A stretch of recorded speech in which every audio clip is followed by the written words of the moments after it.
OFM Sport. Yeah, it's definitely something we discussed, but obviously losing a couple of wickets, they felt like the only way, well, it seemed the only way was to target the short boundary, but yeah, it was a bit disappointing to say the least. I think, we had good conversations prior to coming into this game about that short boundary, and, we've got a wealth of knowledge within our coaching staff, and they mentioned that teams that sort of look too much into the short boundary actually shoot themselves in the foot, and exactly what happened with us today. With the absences that New Zealand will now have for games 4 and 5, is this your guys' chance to maybe target that and take the series? Yes, I mean, the lovely part about this 5-match series is we still got 2 opportunities and we won the first one. So, yeah, 2 big players in Lockie, 3 actually, Lockie, Dev and Mitch. So, hopefully we can see a little bit of positives from that. But I think it's about focusing on ourselves and how we're going to go about our games. I think as much as opposition do change, I still think we're searching for that template as to how to go about our business. We've had 2 opportunities in the sense that we've batted first and batted second. Chased 90, was a little bit nervy, and then got bowled out for 90 chasing, and then today got bowled out for 136. So we really need to find a sort of way to combat these bowlers and adapt to the conditions sooner rather than later. That bowling New Zealand out for 90 was only about 5 days ago, and yet because of the way cricket's played now, it does feel like a long time ago. How much confidence is there in the group to actually be able to do that again? Yeah, I think if you look at the bowling unit, they've been really good. A couple of areas where we can improve as a unit, but there's still that belief. I mean, that's the first thing I mentioned today, that we did bowl New Zealand out not so long ago for 90, and you never know on a wicket that's a little bit spicy. But I think each guy has to go back and really search in terms of how is he going to go about his business. And the beauty about this is we can dust ourselves off, get on a flight tomorrow, and hopefully come Sunday, have a more polished performance. Not to look too far ahead, but it'll be a lovely opportunity for us to go 2-2 in the series and have a final set up for Christchurch. But it's just the process around everything and making sure we're winning more balls with the ball and bat rather than losing more in terms of percentage-wise. I don't know if you know, but New Zealand cricket are currently weighing up what direction the domestic 2020 competition takes. One of the options on the table is a model similar to what you have with SA20.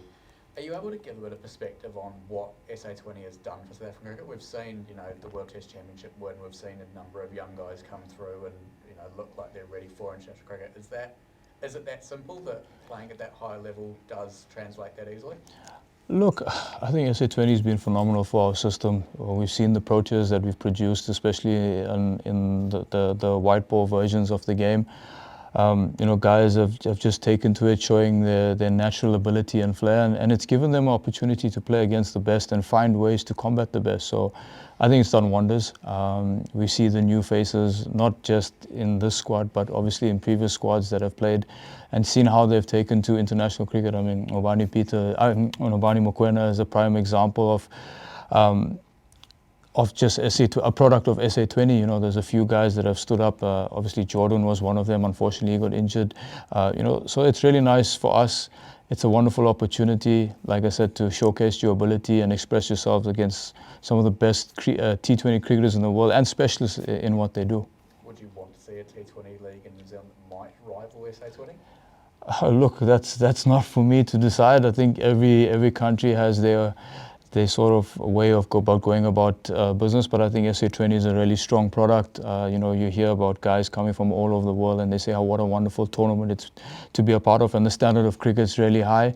I'm sure if New Zealand cricket or when New Zealand cricket do it, I'm sure it'll be a wonderful standard.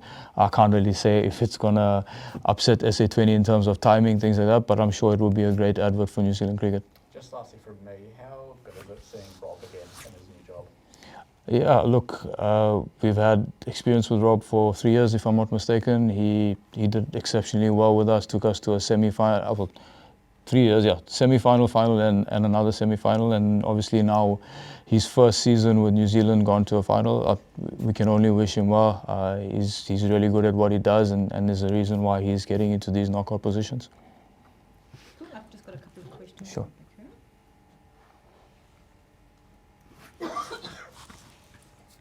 Kesh, is the inconsistency something that has to be understood given the inexperience in the squad? Yeah, look, we are very inexperienced and you can understand the inconsistencies, but it's not an excuse. I think we're all professional enough. We are representing our country. So, we just got to go look back at ourselves and just find ways through it.